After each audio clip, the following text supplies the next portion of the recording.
पुढे जाऊया आणि आता अन्य काही बातम्यांकडे बोलूयात। बातमी नंदुरबारमधून आहे। नंदुरबारमध्ये मांजानं एका 7 वर्षीय बालकाचा बळी घेतलाय। आजोबांसोबत दुचाकीवरनं जात असताना मांजानं त्याचा गळा कापला। मकर संक्रांतीच्या दिवशी परिवारावरती दुःखाचा डोंगर कोसळलाय। नंदुरबारमधली घटना। 7 वर्षांच्या मुलाचा मांजानं बळी घेतलेला आणि आज विषयी आपण अधिक बोलूया। प्रतिनिधी आफ्ताब खान सध्या आपल्या सोबत आहेत। आफ्ताब, मकर संक्रांतीच्या दिवशीच ही दुर्दैवी घटना घडलेली आहे। नेमका कसा हा सगळा प्रसंग घडला? नक्कीच गुरु, आज मकर संक्रांतीच्या पार्श्वभूमीवर नंदुरबार शहरात सकाळपासूनच मोठ्या प्रमाणात पतंग उत्सव साजरा करण्यात येत आहे।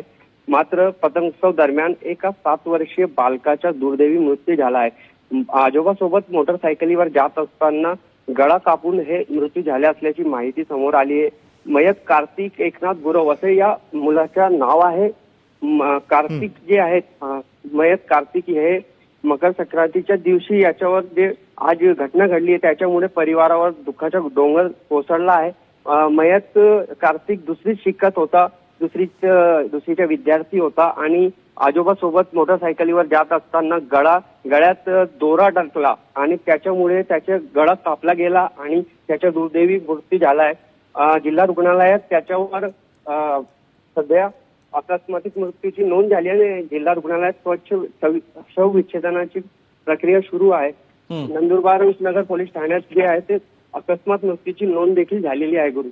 बरं, धन्यवाद आफ्ताब या सगळ्या सविस्तर माहितीसाठी।